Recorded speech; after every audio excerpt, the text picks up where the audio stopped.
23rd time in his career, Kurt Busch celebrating victory in the NASCAR Sprint Cup Series.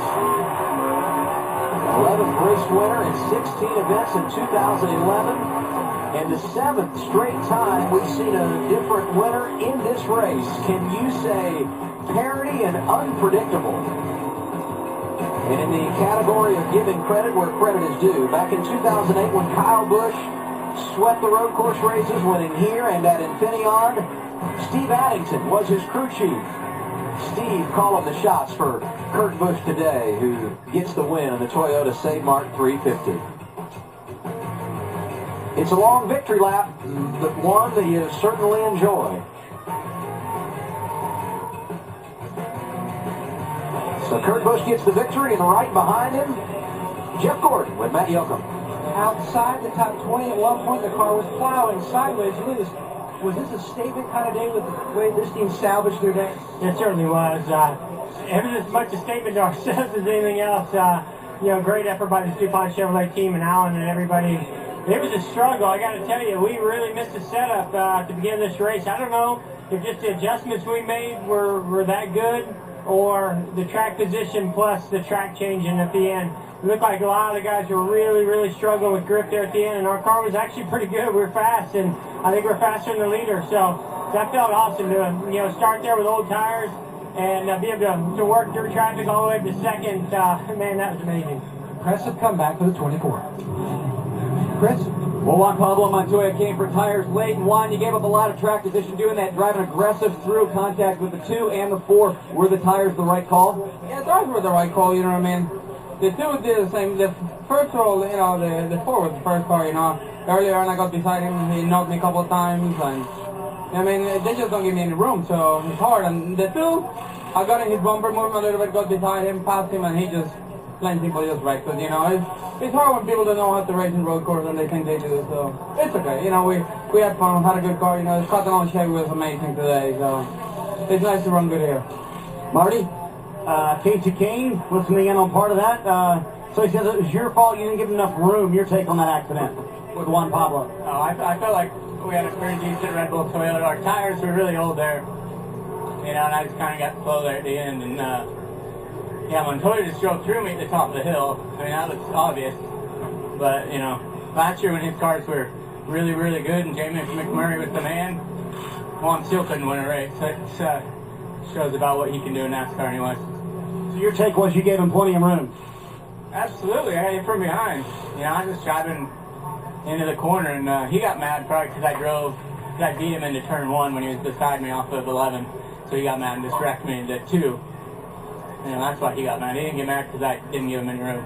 Top 5 run, gonna ride. Adam? Yeah, he was running in the 4th position when he got turned around. Marty, tough break for Kasey Kahne. No issues for Kurt Busch. Other on your behalf than payback. Oh man, I'd love to lie to you, but it wasn't. Don't lie to me, Brian. No, I just not my personality. I guess Tony told you that he dumped me on purpose, and I know Tony well enough to know that he's a smart enough driver that he didn't accidentally drive in there that hard from like 20 back and wreck me. So, I don't know why he did it. I think he told you he felt like you're blocking a little too much too early. Yeah, he may not have noticed, but the 18 was off the racetrack and was coming back across through the dirt sideways, and I was trying to avoid the 18, and I was on the inside of the car in front of me. So, Tony was the least of my concern. I don't think it was an attempt to block Tony.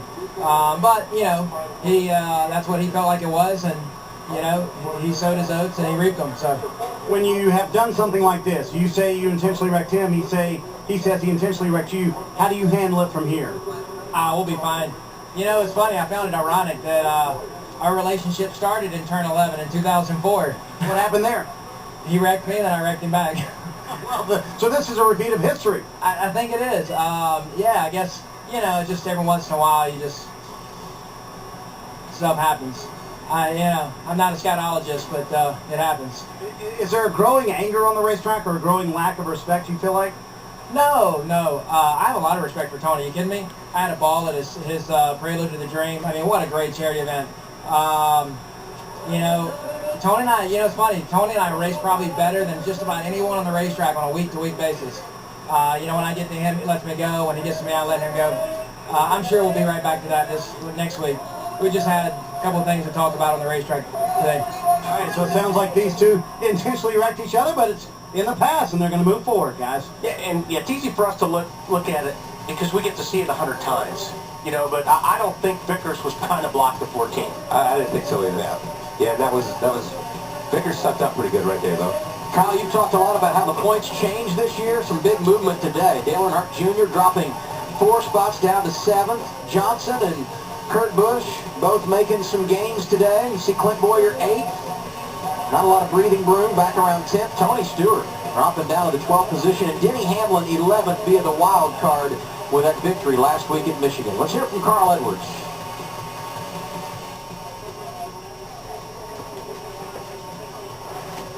Here to concentrate on this event. How would you describe your day? We were lucky. Everything went our way today, and I got to thank Will Overton and Fastenal. Fastenal, like you said, we called the audible. I stayed here for practice. Our ortho home defense Max car was fast. Got to thank Ford, Aflac, Valvoline, and Bob Osborne for his strategy. I mean, we really relied on every part of our team. We had great fuel mileage. We used Matt Kenseth's setup. Billy Johnson ran the Fastenal car, and it all came together for a 3rd place finish, which is great for our points. Thanks, Carl. Thank you.